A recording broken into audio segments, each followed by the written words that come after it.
Miles Morales is a teenager growing up in Brooklyn who has to deal with the same issues that a lot of teenagers deal with. Social awkwardness, having a so-so relationship with your parents, and getting bitten by a radioactive spider that gives you superpowers. Yes, you heard me right. After stumbling on some sort of secret science experiment to access alternate universes, Miles inherits the powers and title of Spider-Man. As the experiment, set up by the dastardly Kingpin, continues to threaten Brooklyn, Miles has to stop it. But he's not alone. He's joined by the Spider-Men, or should I say Spider-People, of different dimensions. Could literally not get any weirder.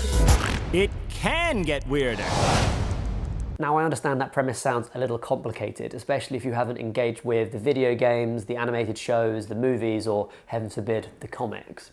But actually I think the filmmakers do a really good job of communicating this story in a relatively simple way, because ultimately the story they want to tell isn't really this continuity heavy, it's all relatively new stuff. Each Spider-Person gets a couple of moments on screen to tell his or her origin story, but otherwise the film assumes that you're generally familiar with the Sam Raimi films and uses them as a kind of shorthand to explain the plot that's already gone on. And although the other Spider-People are well into their careers, maybe they're a couple of months in or 8 or so years, Miles himself is as new to this as the viewer is, so we get to kind of reinterpret that universe through his eyes.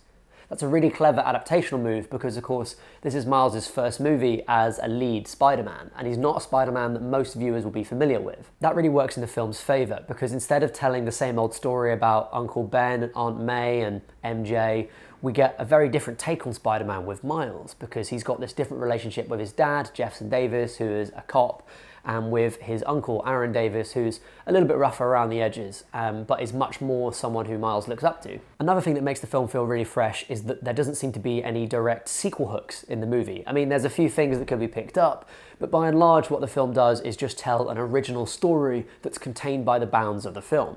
That might sound surprising considering the amount of continuity porn that's in the background of the film and also in all the kind of stories of the different Spider-People. But really, if you interpret it just as being a story about Miles, then this movie feels like it stands on its own 2 feet, while also dealing in a complex way with Spider-Man and the depth of legacy and ideas around that character. I should say, just as a side note, there was a really ham-fisted attempt to tie this into the continuity of Venom. That's not in this film, that's in the Venom film, whereas like the second stinger, they have just like a 5-minute clip from Spider-Man into the Spider-Verse. I don't remember seeing that on my screening. I don't know if that was on all of the markets. It might have just been in the US, but happily Venom has absolutely nothing to do with this movie, so you can rest easy. Shameik Moore in the lead as Miles Morales is really good. He's not a very well-known actor. He was in a film called Dope that's excellent if you get a chance to watch it. But here he puts in all of that heady adolescent kind of awkwardness and anxiety, and he turns it into a really powerful performance as actually the emotional core of the film, a talent well worth watching. Jake Johnson puts in an excellent performance as Peter Parker. We obviously mostly know him as a comedy actor, but actually here his dramatic beats are as good. That's important for a character like Spider-Man, who inherently is supposed to be funny with a kind of good sense of humour, but also animated by a really serious idea about duty and responsibility. Now that's high praise coming from me. I know a lot of people will probably think of Tobey Maguire as being this kind of irreplaceable performance as a live-action Spider-Man, and certainly that was some of the reaction to Andrew Garfield, although not so much to Tom Holland. But as far as voice roles are concerned, I will always think of Spider-Man as being Christopher Daniel Barnes, and in fact when I read Spider-Man comics, it's his voice that comes out in my head. So for me to say that Jake Johnson does a good performance here means a lot. There's so many good voices in the cast, with a special shout out to Nicolas Cage as Spider-Man Noir, and also 2 little cameo roles from Chris Pine and Oscar Isaacs in the film that I don't really feel like I want to spend too much time talking about it, except for 2 other characters who I haven't spoken about yet. Mahershala Ali as Aaron Davis, Miles' uncle, and Brian Tyree Henry as Jefferson Davis, Miles' dad, both have these really important central roles in the film that I think are kind of important to Spider-Man as a whole, and it's a really interesting way that they've interpreted the Miles Morales part of the story. For me, as a young man reading Spider-Man, I always found one of the most interesting parts of the story being about how Uncle Ben teaches Peter about the responsibility of power. That's like the central ethical claim of Spider-Man, right?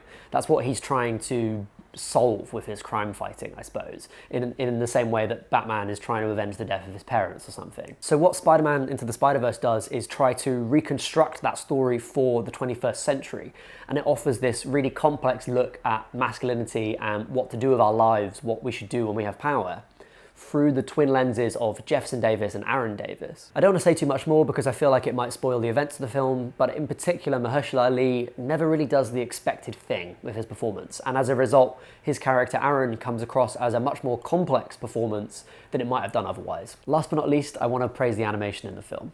I was a little bit suspicious of it when I saw the trailer and I noticed that they'd done that thing that people have started doing with CGI work that's supposed to look like 2D work, so stuff like the Netflix animes, for instance, where they limit the amount of frames in the film so that it looks a little bit more like jerky. That really can just look like cheap CGI with bad animation, but here it's been really carefully worked into the fabric of the film, and it ends up feeling much more organic, I suppose. It feels like watching a comic book at some points. And that's also because they've done things like have the shading be half-tone dots and bars like it's been printed, and sometimes the background, instead of being properly blurred, is prismatically blurred, which means there's like two different versions of something transparented over each other, which is a lot more abstract and a kind of less realistic way of showing that animation. That stuff comes together with thought bubbles and even sound effects like web shooter whip sounds on screen to really give it this kind of slightly hokey but on purpose animation feel that feels a little bit more old school than some of the other Sony animation stuff. And that's the sense I got throughout the film that I want to leave you with. It was like reading a really good comic book for 2 hours. And that's something that is very rare for comic book films to have, and not necessarily problematically as well. I feel like not all comic book films should feel like this,